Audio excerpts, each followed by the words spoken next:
Hi friends, good morning. Praise the Lord. இன்றைக்கி கல்யாண நாள் பிறந்த நாள் கொண்டாடுற எல்லோருக்கும் எங்களுடைய வாழ்த்துக்கள். இன்றைக்கி நம்ம என்ன சமைக்க போகிறோன்னா பாருங்கள் என்ன எடுத்து வச்சுருக்கேன்னு. இந்த பழம் இந்த பழம் பேர் எனக்கு தெரிலங்க. ஆனால் இந்த பழத்தை சாப்பிடுவாங்க. இவங்கள நம்ம சமைக்கிறதுக்கு எடுத்து வச்சுருக்குறோம். இப்போ நான் என்ன செஞ்சுருக்கேன்னா எஸ்டோலியன் பருப்பையும் சோம்பு, கொஞ்சம் மஞ்சள், ஜீரகம் கொஞ்சம் போட்டிருக்கேன். அப்புறம் இந்த காய் இது என்ன பலாக்காய்ன்னு நினைக்கிறேங்க. இது என்ன காய் தெரியல எனக்கு. இந்த காய் அந்த பருப்பு கூடயே போட்டு நான் ஒட்டுக்கா போட்டு வேக வைக்கிறேங்க. இவங்க எல்லாம் நல்லா வெந்து வரட்டுங்க. பாருங்கள் ஃப்ரெண்ட், இவங்க நல்லா கொதிச்சிக்கிட்டு இருக்காங்க. இவங்க நல்லா கொதித்து வெந்து வரட்டும் இந்த பருப்பும் அந்த காயும்.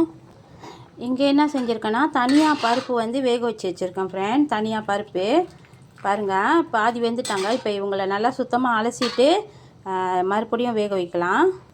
இங்கே என்ன எடுத்து வச்சுருக்கேன்னா சிக்கன் போன்லெஸ் எடுத்து வச்சுருக்கேன். கொஞ்சம் இஞ்சி பூண்டு பேஸ்ட் இருக்குது, கேரட் இருக்குது, மல்லி இருக்குது, கொஞ்சமாக மிளகு இருக்குது. இவங்க எல்லாத்தையும் இப்போ பிளெண்ட் பண்ணி எடுத்துக்கலாம் ஃப்ரெண்ட். பாருங்கள் ஃப்ரெண்ட், இப்போ நான் அந்த சிக்கன் அரைச்சேன்ல, அவங்க கூட ஒரு உருளைக்கிழங்கு அவிச்சிருக்கேன். ஒரு உருளைக்கிழங்கு அவிச்சிட்டு கொஞ்சமாக உப்பு சேர்த்துருக்கேன் ஃப்ரெண்ட். ஏற்கனவே கேரட் போட்டு அரைச்சோம்ல, அவங்க இப்படி இருக்காங்க. இப்போ செகண்ட் ரவுண்ட் போய் அரைச்சிட்டு வந்துடலாம். பாருங்கங்க, இந்த சிக்கன், கேரட்டு, அப்புறம் உருளைக்கிழங்கு, இஞ்சி பூண்டு பேஸ்ட்டு, அப்புறம் மல்லி இலை, இவங்க எல்லாத்தையும் போட்டு அரைச்சோம்ல, அவங்க இப்படி அரைச்சி எடுத்து வச்சுருக்காங்க. இப்போ அவங்க கூட நம்ம என்ன செய்ய போகிறோன்னா இங்கே பருப்பு நான் வேக வச்சுருக்கேங்க. பருப்பு வேக வச்சு அலசி எடுத்துகிட்டு வந்திருக்கேங்க. இந்த பருப்பையும் அரைச்சிக்கலாம். அவங்க கூடயே பாருங்கங்க, இங்கே நம்ம இந்த காய் போட்டு கேரட் போட்டு பருப்பு போட்டு வேக வச்சுக்கிட்டு இருக்கோம்ல, இவங்களும் நல்லா வெந்து வந்துக்கிட்டு இருக்காங்க. இவங்களும் நல்லா வெந்து வரட்டுங்க. இன்னும் கொஞ்சம் வெந்து வரட்டுங்க. இங்கே பாருங்கங்க, இங்கே ஒரு வெங்காயம், கொஞ்சம் மல்லி, அப்புறம் சோம்பு, மஞ்சள், அப்புறம் ஜீரகம், இவங்க எல்லாத்தையும் இப்போ ஒட்டுக்கா போட்டு பல்ஸாக அரைச்சி எடுத்துக்கலாங்க. இங்கே பாருங்கள், இப்போ இங்கே என்ன இருக்காங்கன்னா தாளிப்பு இருக்காங்க. அப்புறம் ஒரு பட்டை மிளகா போட்டிருக்கேங்க, 2ஆக உடச்சி. இப்போ நம்ம பிளெண்ட் பண்ண இந்த வெங்காயம் எல்லாத்தையும் ஒன்றா போட்டு இங்கே வதக்கிக்கலாங்க. வெங்காயம் மட்டும்தான் போட்டிருக்கேங்க, இஞ்சி பூண்டு போடல. இஞ்சி பூண்டு, கொஞ்சம் கேரட்டு, இப்போ இவங்கள சேர்த்துக்கிறேங்க. இவங்க எல்லாம் நல்லா வதங்கி வரட்டுங்க. இன்றைக்கி ஒரு சூப்பரான சாம்பார் ஆக்க போகிறேங்க. பாருங்கள் எப்படி ஆக்குறேன்ட்டுன்னு. இவங்க எல்லாம் நல்லா வதங்கி வரட்டும். பாருங்கள், இவங்க வதங்கிக்கிட்டு இருக்கிறப்ப நான் கொஞ்சமாக கரம் மசாலா போட்டுக்கிட்டேங்க. இவங்க கூட நான் பட்டை எதுவும் போடலை, கரம் மசாலா மட்டும் போட்டுருக்கேங்க. இவங்க எல்லாம் நல்லா இன்னும் கொஞ்ச நேரம் வதங்கட்டோங்க. பாருங்கங்க, இப்போ கத்திரிக்காய், டொமேட்டோ, அப்புறம் கொஞ்சோண்டு மிளகாய் தூள், கொஞ்சம் மஞ்சள் தூள் போட்டிருக்கேன். உப்பு நான் எண்ணெயிலே போட்டுட்டேங்க. அதனால் இவங்களெல்லாம் போட்டு கொஞ்ச நேரம் வதக்கி எடுத்துக்கலாங்க. கொஞ்சம் இவங்க பச்சை வாசனை போகிற வரைக்கும், அப்புறம் எண்ணெய் பிரிஞ்சு வர்ற வரைக்கும் நம்ம கொஞ்ச நேரம் வதக்கி விட்டுக்கலாம். பார்க்கலாம் வாங்க. பாருங்கள், இங்கே இந்த காயெலாம் எடுத்து வச்சுருந்தோம்ல, இந்த காயெல்லாம் நல்லா பருப்பு எல்லாம் வேக வச்சு எடுத்து வச்சிட்டோம். இவங்க நல்லா வெந்து வந்துட்டாங்க. இப்போ இங்கே பாருங்கள், நான் வெங்காயம், கடுகு தாளிப்பு, கொஞ்சம் உப்பு, அப்புறம் பட்டை மிளகாய், இவங்க எல்லாம் போட்டு கொஞ்சம் தாளிச்சிக்கிட்டு இருக்கிறேன். இவங்க இன்னும் கொஞ்ச நேரம் வதங்கி வரட்டும்.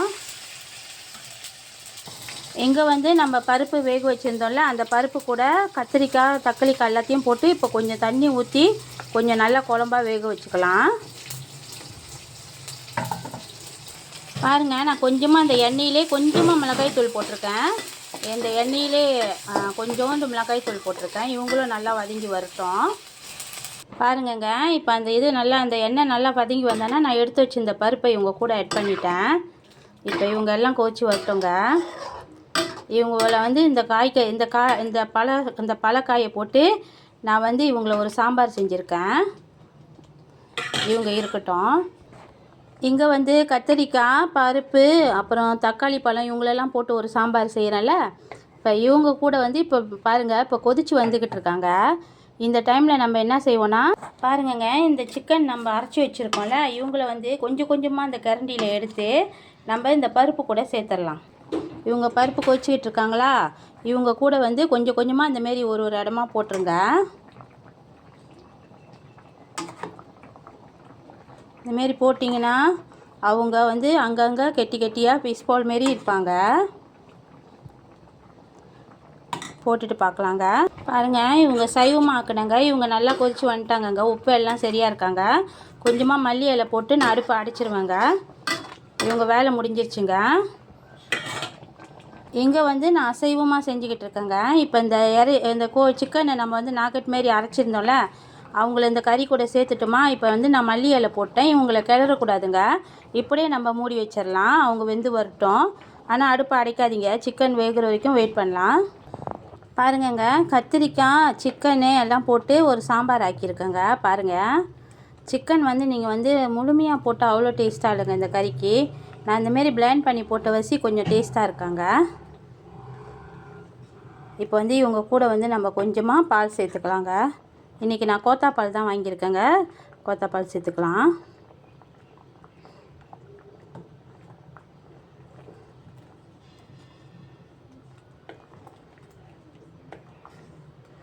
இவங்க வந்து நான் வந்து எப்பயுமே பருப்பு கறி ஆக்கணுன்னாங்க. பருப்பை நல்லா வேக வச்சுட்டு அப்புறம் அந்த தண்ணியை ஊற்றிடுவேங்க. பருப்பு வேக வச்ச தண்ணியை ஊற்றிட்டு அலசிட்டு அப்புறம் பிளெண்ட் பண்ணி அப்புறம் தான் ஆக்குவேங்க. நான் பால் ஊற்றிட்டேன்னு அடுப்பை அடைச்சிட்டேங்க. பாருங்கள், இன்னும் கொதிச்சுக்கிட்டு இருக்காங்க. இப்போ வந்து நான் பெருங்காயத்தூள் போட்டுக்கிறேங்க. பெருங்காயத்தூள் போட்டுக்கலாம். பெருங்காயத்தூள் நல்லா தாராளமே போட்டுக்கோங்க. ஏன்னா இவங்க வந்து பருப்பு எஸ்ட்ரோடியன் பருப்புன்ற வச்சு கொஞ்சம் தாராளமாகவே போட்டுக்கோங்கண்ணே. நான் எப்பயுமே எல்லாத்தையும் தாராளமாக போடுவேன். அதனால தான் நான் இப்பயும் உங்கள்கிட்டையும் சொல்கிறேங்க. செம்ம டேஸ்ட்டாக இருப்பாங்கங்க சாப்பிடும் போது. பார்க்கலாம் அடுத்த ரெசிபிக்கு. இப்போ இங்கே வந்து தவுஃபு பொரிச்சிக்கிட்டு இருக்கேங்க சைவமாக. இங்கே என்ன வெந்துக்கிட்டு இருக்காங்கன்னா மறுபடியும் சோறுங்க. சோறு அப்புறம் அந்த சிக்கன் எடுத்து போட்டுருந்தேன்னா அந்த சிக்கனு கொஞ்சம் வெங்காயம், கருப்பிலை, தக்காளி பழம், கேரட்டு இவங்க எல்லாத்தையும் போட்டு இவங்கள கஞ்சியாக வேக வச்சுக்கிட்டு இருக்கேங்க. பாருங்கள், இங்கே சோறு கஞ்சி வந்து நல்லா வெந்து வந்துட்டாங்க. இந்த டைமில் நான் கொஞ்சமாக தேங்காய் பால் அப்புறம் சூப் கீரை, வெங்காயத்தாளி இவங்க எல்லாத்தையும் போட்டிருக்கேன் ஃப்ரெண்ட். இவங்க வேலை முடிஞ்சிருச்சு. பாருங்கள் எவ்வளோ நல்லா இருக்காங்கன்னு, எவ்வளோ சூப்பராக இருக்காங்கன்னு பாருங்கள். இவங்க வேலை முடிஞ்சிச்சு ஃப்ரெண்ட். இங்கே பாருங்கள், நான் தவுஃபு பொரித்து எடுத்துகிட்டு மீன் பொரித்து எடுத்துகிட்டு நாகட்டும் பொரித்து எடுத்துட்டேன். வாங்க ஃப்ரெண்ட், இன்றைக்குள்ளே சமையலை பார்க்கலாம் என்னதுன்னு. சிக்கன் அரைச்சி போட்டு ஒரு சாம்பார் வச்சுருக்கேன் கத்திரிக்காய் போட்டு. இங்கே வந்து சிக்கன் போட்டு ஒரு கஞ்சி செஞ்சுருக்கேங்க. இவங்க யாருக்குன்னா எங்கள் வீட்டில் உள்ள 53 வயசு ஒரு சின்ன குழந்தைக்கு செஞ்சுருக்கேங்க. அவங்களால சோறு சாப்பிட முடியலையா. இப்போ ஃபோன் பண்ணி எனக்கு நீ வந்து தயவு செய்து எனக்கு கொஞ்சம் கஞ்சி காசு எடுத்து வர முடியுமான்னு கேட்டாங்க அந்த குழந்த. சரின்ட்டுன்னு அவங்களுக்கு செஞ்சேங்க இவங்கள. இங்கே வந்து தவுஃபு வந்து இவங்க வந்து சாஃப்டான தவுஃபுங்க. அந்த தவுஃபு வந்து ஏபி அக்காவோட ரெம்பா ஆயாம் கோரைங்க போட்டு பொரிச்சிருக்கேங்க. ரொம்ப டேஸ்ட்டாக இருக்காங்க. இங்கே வந்து நம்ம இந்த பழம் பேர் எனக்கு தெரிலங்க. உங்களுக்கு தெரிஞ்சிச்சுன்னா காமெண்டில் மற்றவங்களுக்கு தெரியப்படுத்துங்க. இவங்கள போட்டு ஒரு சாம்பார் ஆக்கியிருக்கேங்க கெட்டியாக. இங்கே வந்துங்க அந்த சிக்கன் கொஞ்சம் இருந்தாங்களே அவங்கள பொரிச்சிட்டுங்க ஒரு மீன் பொரிச்சு வச்சுருக்கேங்க. இங்கே ஒரு ட்ராகன் ஃப்ரூட் வெட்டி வச்சுருக்கேங்க. வாங்க இன்றைக்கி நம்ம வீட்டில் சமையல் எப்படி இருக்குன்னு பாருங்கள், சாப்பிடுங்க. கண்டிப்பாக நீங்கள் எல்லோரும் சமைச்சு சாப்பிட்டு பாருங்கங்க. இது வரைக்கும் என் சேனலை பார்த்துக்கிட்டு இருந்திருக்கு ரொம்ப நன்றிங்க. மறக்காமல் பெல் பட்டனையும் சப்ஸ்கிரைப் பட்டனையும் அனுப்புங்க. ஷேர் பட்டனை அனுப்பி உங்கள் ஃப்ரெண்ட்ஸுக்கு எல்லாருக்கும் ஷேர் பண்ணி விடுங்கங்க. தேங்க்யூங்க. பாய்.